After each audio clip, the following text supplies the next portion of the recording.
Hey, what is up, ladies and gentlemen? My name is Grief Drums, and today we're going to be discussing 6 Days in Fallujah, an upcoming game from Victura and Highwire Games.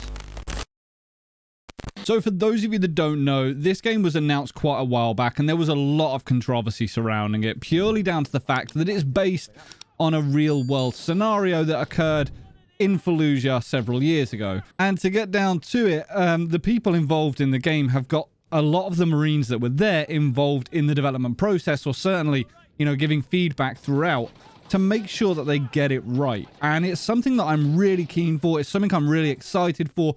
And whilst I know there's a lot of controversy, I don't really care. I think it's good to showcase things, both good and bad, about war, about situations. It's a way we can learn from it. If the woke culture wants to cry about it, then feel free. But as far as I'm concerned, I think this is a good way to showcase what happened there. You can put it into a movie, and that's acceptable. You can write a book about it, and that is deemed acceptable. And as such, I think using video games to reach a different audience is, again, another acceptable way to do things. And I'm going to be covering this game as soon as it drops. I'm really excited for it, especially since they've just announced the global lighting. Now, before we get into that, I just want to very quickly cover the procedural generation that I covered in a video a while back. I would suggest going and checking it out for the full scope. But just to give you a bit of a rundown, let's check this out. So over on their website, they have the procedural architecture. Now, this is something I discussed in a previous video, as I said, but just to showcase this very quickly, you'll notice that this area of the city is changing on every single image here. And the reason that's happening is because the buildings are procedural. The inside of buildings are going to be procedural. The entire city and town is going to change every time you play. It's not going to be the same. You can't go in, learn the map, and then decide, you know what? I know how to do this bit now. It's going to be easy because I've sussed how to do this bit. That's not going to work. The buildings are going to change. The layout is going to change. Your plan is going to have to change, which is cool as hell in a video game. But to move on from that, we'll jump over to this. This is the dynamic lighting that I discussed. So it says, from Staff Sergeant Paul Stana, who's clearly involved with the process, when you're going through these houses, it's dark. There's no electricity, and they know you're coming. They're hiding in the dark, waiting on you. That is intimidating as hell. That is intimidating as hell. Knowing that you're about to go into a building, there could be people in there waiting for you with guns, is one thing. When the entire city is against you, and they've had plenty of time to start making murder holes inside of the walls and start barricading and setting up inside of houses to kill you, the thought of going into that is just mental. So, like I say, watching something like this in a film gives you a pretty good feel for it. But I think being able to physically play it is going to be just as intimidating. I don't know how they're going to work the operators or the people inside of the game, but I think if there was a way that if you lose that character, you lose any progression, that could certainly be an interesting way to handle it, to make it more high stakes and to really sort of raise that fear factor as you're moving around. But like I say, I don't know if they're doing that. I don't know how they're going to handle that. But what they are doing is this. They're discussing how most engines pre-bake the lighting. So games like Battlefield, games like Call of Duty, Rainbow Six, all the lighting is really raised and elevated so you can see everything that's going on. Rainbow Six is a perfect example. They really want you to see everything that's going on, so much so that around the bad guys, they have quite literally added rim lighting because the camouflage was working like camouflage.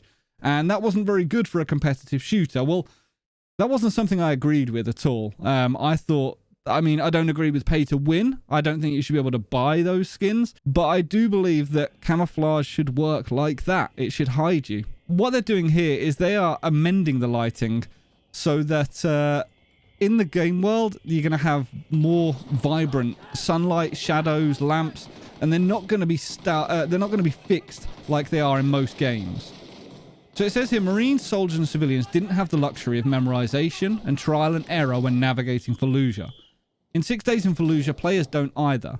So we sought a solution that would compete with baked lighting in visual fidelity, but also offer the flexibility needed to match our gameplay goals. And we arrived at global dynamic lighting. Now, this image here, I've left it on the screen for a few seconds. You've probably been looking at it, and you probably noticed this guy over here. Maybe. I don't know. It's difficult because the sun's over here. It's obviously casting a shadow, and he is hiding in that shadow. He's using it pretty well. But did you also notice this guy stood here and this guy stood here? They're in this same image. The only difference with this image is the fact that the sun has changed positions, and subsequently it's not glaring in our eyes as much. It's not creating as many shadows in the rear of the image, and instead it's lighting up a lot of the foreground. Clearly the sun is a lot higher up in this, and it's lighting all of this area. It's skylining these guys and showcasing where they are, and it's a completely different situation. Do you know what I mean? It's, if you were to move through this area, you would need to consider using flashlights. You would need to consider the speed in which you're moving. And with this, you stand a much better chance of getting through that area potentially unscathed. So it's going to be interesting to see how this plays into the game. You couple the lighting with the procedural architecture. It's going to be a different city. It's going to be a different time of day. The way you approach the situation is going to be different. It's going to make it interesting as hell. There are a few images here and videos. This particular video, it showcases how looking into a room can completely change with the addition of a flashlight. You'll notice that this Marine right here has a flashlight on his rifle. And if we go ahead and play it, he turns the flashlight on and suddenly we can see the dudes that are in there. Now, previously, you wouldn't have spotted those. You know, you first look into a dark room from a bright, you know, area outside, you don't immediately spot them. Lighting or lack thereof is as much of a threat as enemy insurgents. You'll fight in the darkness as well as the boogeyman.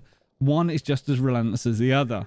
While the enemy is clearly discernible and other shooters, dark-clothed insurgents lurking in the shadows are entirely different entities. Do you shoot blindly, expunging crucial ammo, toggle your flashlight for more clarity at the cost of your position, or simply hold and wait? Now, I really like that because obviously if you turn a flashlight on, you're going to be able to see into the room. As we can see here, you know, we can see where these guys are. It may have a blinding effect on the enemies, but they're definitely going to know where you are, aren't they? And I think that's an interesting dynamic to play with.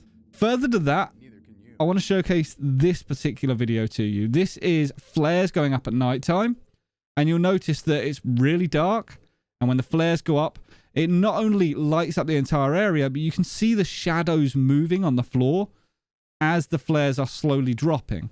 With global dynamic lighting, time of day is no longer a development obstacle, as we are also featuring night operations in the game. Lighting plays a significant role here, with flares being deployed to light the area of operations. As you know, flares are not a consistent source of light, and the player returns to a dark night in Fallujah as the flares taper off. What's more, the enemy AI is tuned to better notice players when visible in light or when holding flashlights. If you're walking around with your flashlight on, you are going to stand out like a dog's. If you are standing out in the bright light of the middle of the street, you are also going to stand out, and the AI is going to have an easier time spotting you. So it's going to pay for you to utilize the shadows.